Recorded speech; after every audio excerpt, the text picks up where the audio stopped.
గాంధీ గారు నమస్తే అండి. మరి జగన్మోహన్ రెడ్డి గారు గుంటూరు పర్యటన ఉద్దేశించి వైసీపీ నాయకులందరూ మాట్లాడుతూ ఉన్నారు. పోలీసులు కావాలని ఆంక్షలు పెడతా ఉన్నారని. జగన్ వస్తే జనం వస్తారా, జనాన్ని చూసి కూటమి ప్రభుత్వానికి ఇప్పటికే భయం పుట్టుకుందని చెప్పేసి మాట్లాడుతూ ఉన్నారు. మరి గుంటూరు జిల్లా వాసిగా ఏ విధంగా రియాక్ట్ అవుతారు ఈ వ్యాఖ్యల మీద? అసలు జగన్ గుంటూరు ఎందుకు వస్తున్నాడు? ఏం పని మీద వస్తున్నాడు? పొదిలి ఎందుకు వెళ్ళాడు? జగను పొదిలి దగ్గరికి ఎందుకు వెళ్ళాడు? పొగాకు రైతులు పరామర్శించడానికి వెళ్ళింది. నువ్వు 40,000 మందిని పెట్టుకొని నువ్వే చెప్పావు టీవీలో 40,000 మంది వచ్చారు నాకు అని. 40,000 మందిని పెట్టి నువ్వు బల ప్రదర్శన చేయడానికి వెళ్ళావు అక్కడ, లేకపోతే రైతులు పరామర్శించడానికి వెళ్ళావా?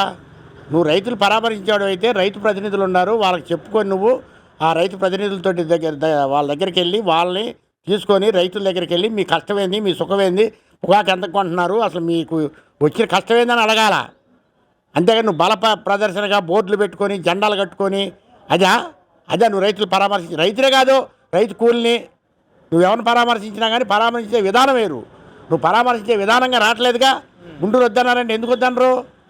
నువ్వేం చేస్తున్నా? బల ప్రదర్శన చేస్తున్నావు. ఎక్కడికి వచ్చినా నువ్వే చెప్తున్నావు 40,000 మంది నా మనుషులు ఉన్నారన్నావు. 40 మంది తెలుగుదేశం వాళ్ళు ఉండి రాళ్ళు వేశారన్నావు. 40,000 మంది మీదకి 40 మంది వస్తారు? అసలు ధైర్యం ధైర్యం ఉందా? అసలు ఉంటుందా ఎవరికైనా కానీ? అసలు అయినా నేను కాంగ్రెస్ వాదిగా చెబుతున్నా, తెలుగుదేశం వాళ్ళు బరి తెగించిన వాళ్ళు ఎవ్వరు లేరు. ఆ బరి తెగించిన వాళ్ళు ఎవరైనా ఉన్నారంటే మీ పార్టీలో ఉన్నారు, వైసీపీలో. అర్థమవుతుంది మాకు 5 సంవత్సరాల నుంచి. ఇవాళ కోర్టుకు వెళ్ళినా ఏం జరుగుతుంది? మీరు ఆయన మాట్లాడి అని భాష తప్పు. ఇప్పుడు వాళ్ళు చేపురోలు కిరణ్ అనేవాడిని ఎందుకు వేసారు లోపల? భారతరెడ్డి గారిని ఒక మాట అన్నారనే కదా. మరి అదే మాట నువ్వు వాడావు ఇక్కడ. ఎవరు? కొమ్మినేని శ్రీనివాస్ వాడాడు, సమర్థించాడు. అసలు మాట అనేదానికన్నా సమర్థించేదే చెప్పరాని ఘోరం.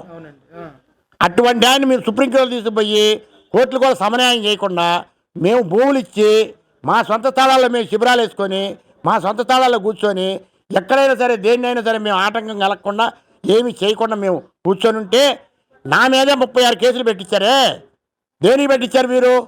మరి అదే జడ్జీలు, అదే లాయర్లు, అయ్యే కోర్టులు మాకు 16 రోజులు రిమాండ్ వేశారు. నాకు 4 సార్లు 4 సార్లు నాకు 16 రోజులు రిమాండ్ వేసి జైలు పాలు చేశారు. నన్ను జైల్లో పెట్టించారు నన్ను. మరి ఆ రోజు ఏమైంది? న్యాయస్థానాలు ఏమైనాయి అంటే ఎప్పటికప్పుడు న్యాయస్థానాలు కూడా ఒక సమన్యాయం కాదా? సెక్షన్లు బట్టి న్యాయం కాదా? అంటే ఎవరు నోటికి వచ్చిందో వాళ్ళు చెప్తారా? మరి మేము భూములు ఇచ్చాం, మరి మమ్మల్ని ఎందుకు వేశారన్న ఆ రోజు ఎందుకు మాట్లాడలేదు అంతా? ఇవాళ మరి ప్రత్యేకంగా అక్కడ మొత్తం అక్కడ పెట్టుకున్నారు మీటింగు. ఎక్కడ? హైదరాబాద్లో.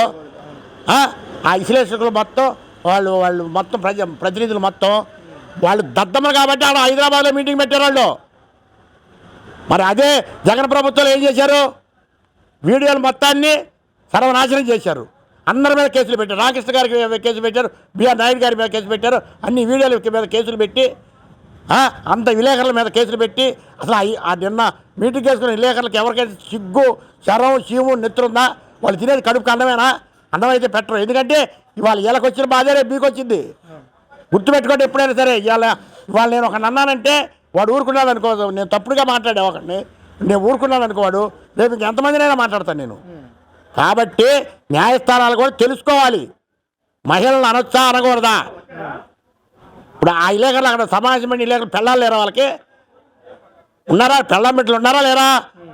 మరి చేపురోలు కిరణ్ గారిని వేసింది ఎందుకు? భారతరెడ్డి గారిని ఒక మాట అన్నందుకేగా. మరి మీరు ఎందుకు ఎన్ని మాటలు మాట్లాడారు? మీరు సజ్జల రామకృష్ణారెడ్డి ఎన్ని మాట్లాడాడు? ఎవరు ఎన్ని మాటలు మాట్లాడారు? అసలు వాళ్ళకేం పని? మహిళలు అనాల్సినంత అవసరం. ఇప్పుడు రోజా మాట్లాడుతున్నాయా? నాకు వచ్చి బూతులు తిడతాం, నేను తిట్టను.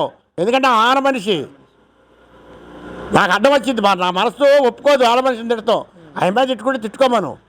నేను ఇవాళకి ఆయన మీద ఒక నోరైతే ఒక మాట మాట్లాడాల. మీరు ఎందుకు ఓరు పట్టి ఉండలేరు? మీరు మా మహిళలు ఎందుకు అన్నారు? మీరు ఇప్పుడు సజ్జల రామకృష్ణారెడ్డి ఉన్నాడు, ఎయ్యో మాట్లాడాడు. వాడికి పిల్లలు లేరా?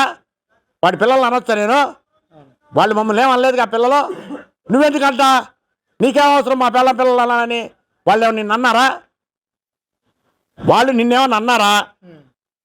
భాష తప్పుడు వాళ్ళు, భాష తప్పుడు మాటలు ఏదైనా సరే జగన్మోహన్ రెడ్డి దగ్గర నుంచే పుట్టినాయి. అబద్ధాలు పుట్టినా, పుట్టినా